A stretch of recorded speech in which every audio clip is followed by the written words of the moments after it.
However, they repainted it the patriotic colours for the Queen's Silver Jubilee and also for the Olympic Games.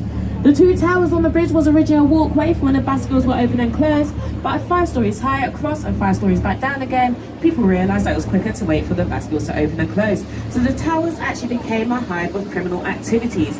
You had pickpockets in these towers, females of the horizontal variety in these towers. So they decided to close it down, and it's now the Tower Bridge exhibition. Take a look to your right hand side.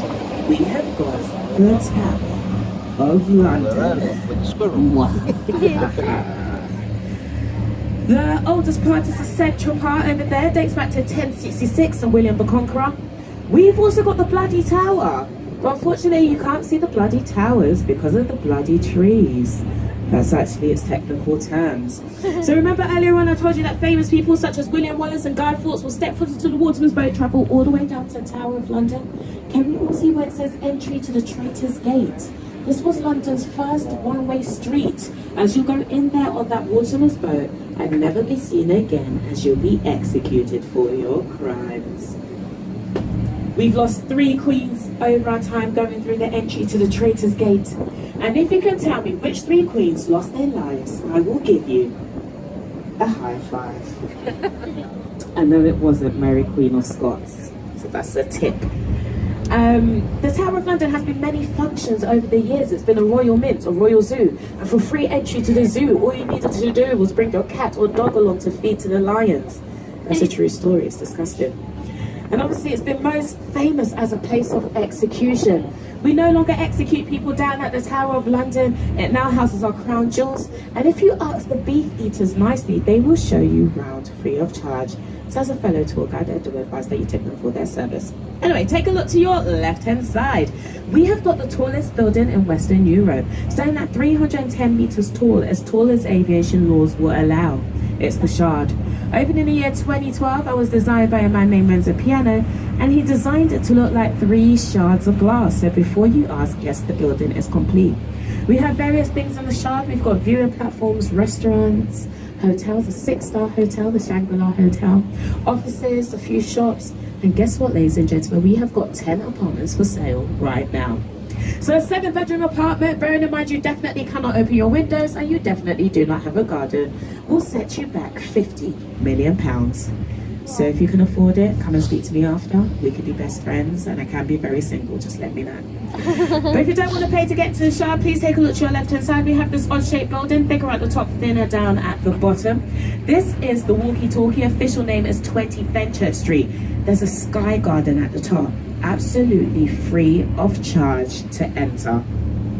However, you do need to book in advance, at least 2 weeks in advance, but keep your eyes peeled because they have same-day cancellation bookings.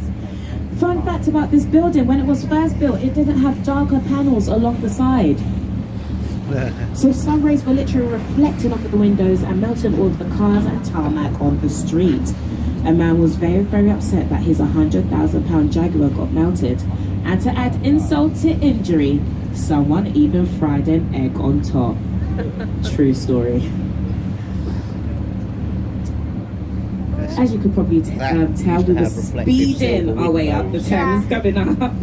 But it's quite slow as we are coming back in, and just the way that the tide on the Thames works. But take a look to your right hand side here, between these 2 stone buildings, you will see a column with a golden orb on the top. This is the monument designed by Sir Christopher Wren after the Great Fire of London, for a place for Londoners to literally go and watch London be rebuilt. It's 64 feet tall, as it's 64 feet away from where the fire first started in Pudding Lane. There's 311 steps to the top, no lift, that's why I haven't been up there myself. But they do give you a certificate if you make it up and down in one piece. Now we are literally coming up to our world's famous London Bridge. If you still do not believe that this is London Bridge, take a look to your left and to your right. The writing is on the wall. Now we've had many London bridges over our years, as the first set of London bridges were built by the Romans, and they built it out of wood, so it kept on falling down. Then they'll put it back up again, and then it will fall down, and then they'll put it back up again, and then it got pulled down, and then they'll put it back up. You get the drift. So this is where we get our nursery rhyme from. London Bridge is falling down, falling down, falling down. London Bridge is falling down, my fair lady. Until someone had common sense and built the bridge out of stone. Now this was the most famous London Bridge, the medieval London Bridge. It had a house on it, churches on it, pubs on it, everything that you can think of. It used to take more than an hour to cross the bridge. However, when more bridges were built over the Thames, alleviating the footfall of this bridge, it was bought by an American investor who had it shipped brick by brick over to Arizona, over Lake Havasu, where it stands today. But rumor has it,